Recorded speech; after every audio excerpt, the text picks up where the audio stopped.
Hello everyone, welcome back to my channel. आज के इस वीडियो में हम बात करने वाले हैं कंपनी लॉ के पार्ट 10 में, जिसमें हम बात करेंगे डॉक्ट्राइन ऑफ इंडोर मैनेजमेंट। हमने जो सीरीज शुरू की थी कंपनी लॉ पे, ये उसका पार्ट 10 है वीडियो का।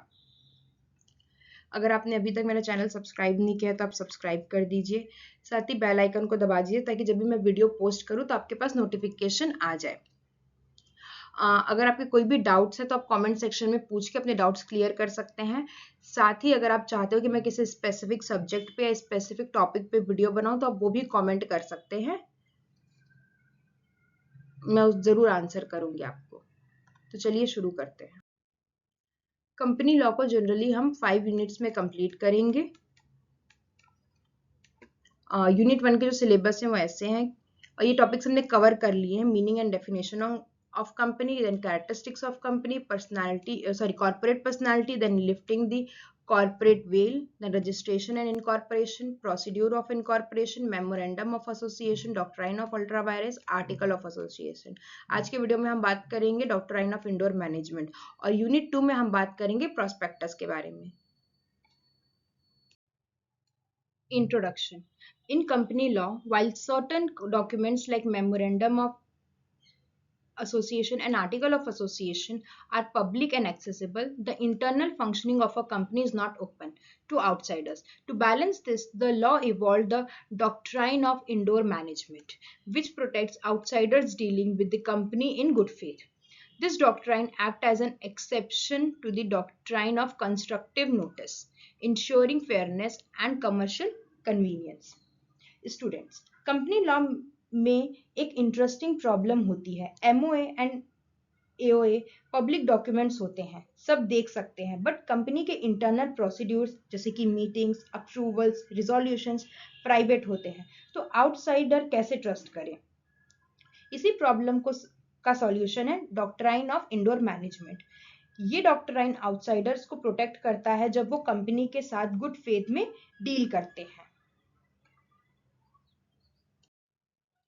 Meaning of the doctrine of indoor management. Doctrine of indoor management means outsiders dealing with a company are entitled to assume that internal procedures and requirements have been properly complied with. In simple terms, outsiders need not investigate internal irregularities of the company. इस doctrine का simple मतलब है, outsiders assume कर सकते हैं कि company के internal rules follow हुए हैं। सिंपल लाइन में आउटसाइडर्स को अंदर जाके चेक करने की जरूरत नहीं है। इजी एग्जांपल के साथ समझो, तुम बैंक में लोन देते हो कंपनी को, तुम चेक नहीं करोगे कि इंटरनल रिजोल्यूशन पास हुआ है या नहीं। Next is origin and purpose. Originated from the landmark case Royal British Bank versus Turquand. ये डॉक्ट्राइन ओरिजिनेट हुआ है फेमस केस से, रॉयल ब्रिटिश बैंक एंड टर्क्वेंड से, इसलिए इसे कहते हैं टर्क्वेंड रूल। पर्पस की बात की जाए तो सबसे पहला पर्पस है protect third parties acting in good faith, outsiders को प्रोटेक्ट करना। Then facilitate smooth business transaction को स्मूथ बनाना। और थर्ड है avoid unnecessary burden on outsiders, unnecessary investigation से बचाना। डॉक्ट्राइन प्रमोट करता है कमर्शियल कन्वीनियंस एंड फेयरनेस को। Next is concept and nature of the doctrine. सबसे पहला है एक्सप्लेनेशन ऑफ द रूल। अगर एक्ट कंपनी के पावर्स के अंडर है, जो कि एमओए और एओए के अंडर है, तो आउटसाइडर अज्यूम करेगा कि इंटरनल प्रोसीड्यूर्स प्रॉपर फॉलो हुए हैं। इवन अगर एक्चुअली फॉलो नहीं हुए हों, कंपनी स्टिल बाउंड हो सकती है। Second is protection of outsiders.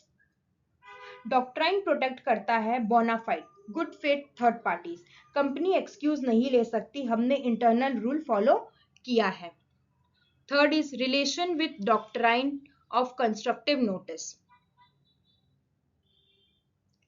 दोनों डॉक्ट्राइन्स ऑपोजिट नेचर के हैं, ठीक है। जो डॉक्ट्राइन ऑफ कंस्ट्रक्टिव नोटिस है वो आउटसाइडर्स प्रिज्यूम कर सकते हैं to know public documents and मतलब जो डॉक्ट्राइन है, जो कंस्ट्रक्टिव नोटिस का, वो कंपनी के लिए होता है, ठीक है। और जो इंडोर मैनेजमेंट है वो आउटसाइडर्स के लिए होता है।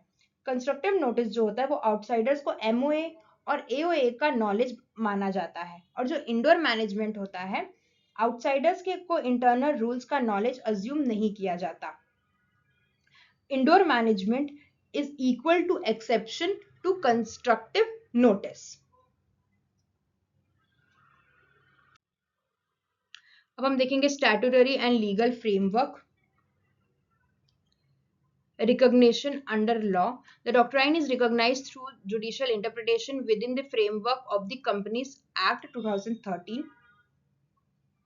ये डॉक्ट्राइन एक्सप्रेस स्टैट्यूट में नहीं है बट ऑपरेट करता है थ्रू कंपनीज एक्ट 2013। और बहुत सारे जो लैंडमार्क जजमेंट्स हैं उसके थ्रू।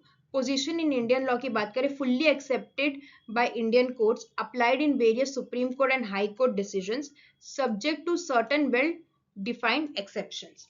कोर्ट्स ने इसको डेवलप किया है, इंडियन लॉ में फुल्ली एक्सेप्टेड है। Next is scope and application. सबसे पहले हम देखेंगे सिचुएशंस वेयर डॉक्ट्राइन अप्लाइज। वो कौन सा सिचुएशन है जहां पे डॉक्ट्राइन अप्लाई होता है। सबसे पहला है when outsiders deal with company in good faith, जब आउटसाइडर्स गुड फेथ में डील कर रहे हो। Second, when act is in with in apparent authority, act company के पावर्स के अंडर हो। And the last is when internal compliances is in question. Internal compliances जब doubtful हो तब। Presumption of regularity. Outsiders can presume proper resolutions have been passed. Outsider assume करेगा कि proper resolution pass हो चुका है। Next is required approvals have been obtained, approvals लिए गए हैं। And internal procedures are follow, जो इंटरनल प्रोसीड्यूर्स हैं उसको वो फॉलो हुए हैं। Next is exceptions to the doctrine. अब इसके हम एक्सेप्शंस देखेंगे। डॉक्ट्राइन एब्सोल्यूट नहीं है, इसके भी कुछ एक्सेप्शंस हैं। सबसे पहला एक्सेप्शन है वो है नॉलेज ऑफ इरेगुलरिटी। अगर आउटसाइडर को पता है इरेगुलरिटी है तो प्रोटेक्शन नहीं मिलेगा। Then second is suspicion of irregularity. अगर सिचुएशन सस्पिशियस है तो आउटसाइडर को इन्वेस्टिगेट करना पड़ेगा। Third is forgery. Forge documents के केस में डॉक्ट्राइन अप्लाई नहीं होता है, फॉर्जरी वॉइड एब इनिशियो होता है। Acts outside apparent authority. अगर ऑफिसर अपनी अथॉरिटी के बाहर एक्ट करे तो कंपनी बाउंड नहीं होगी। Illustrations and example. सबसे पहला एग्जाम्पल है जो है प्रोटेक्शन ऑफ आउटसाइडर्स के लिए। एओए कहता है बोरोइंग नीड्स रिजोल्यूशन। डायरेक्टर बिना रिजोल्यूशन के लोन लेता है, रिजल्ट में आउटसाइडर अज्यूम करेगा कि कंप्लायंस कंपनी लाइबल है। सेकंड जो एग्जांपल है वो है एक्सेप्शन का, नॉलेज एक्सेप्शन का। आउटसाइडर्स को पता था रिजोल्यूशन नहीं है, रिजल्ट प्रोटेक्शन नहीं मिलेगा। एग्जाम्पल 3 दैट इज फॉर्जरी का हम एग्जाम्पल देखेंगे। Secretary forge share certificate issue करता है, रिजल्ट कंपनी बाउंड नहीं होगी। Landmark judicial pronouncements. अब हम कुछ लैंडमार्क जजमेंट्स देखेंगे। सबसे पहला केस है वो है रॉयल ब्रिटिश बैंक वर्सेस टर्क्वेंट। इसके जो फैक्ट्स हैं वो ऐसे हैं कि company borrowed money without proper resolution. Company ने मनी बोरोड किया कोई प्रॉपर रिजोल्यूशन के बिना।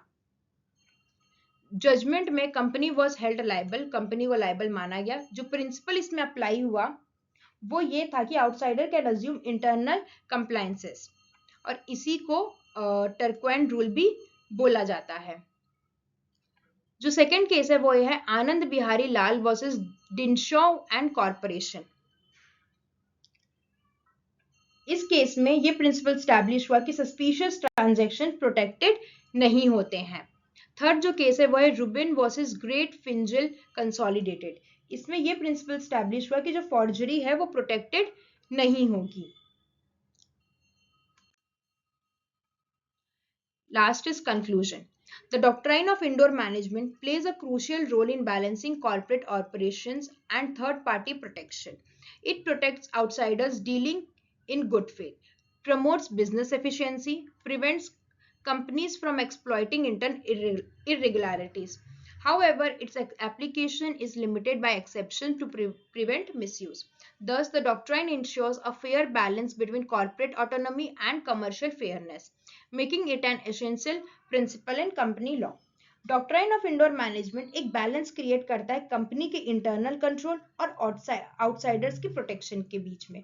ये इंश्योर करता है फेयरनेस, बिजनेस कन्वीनियंस और लीगल सर्टेनिटी.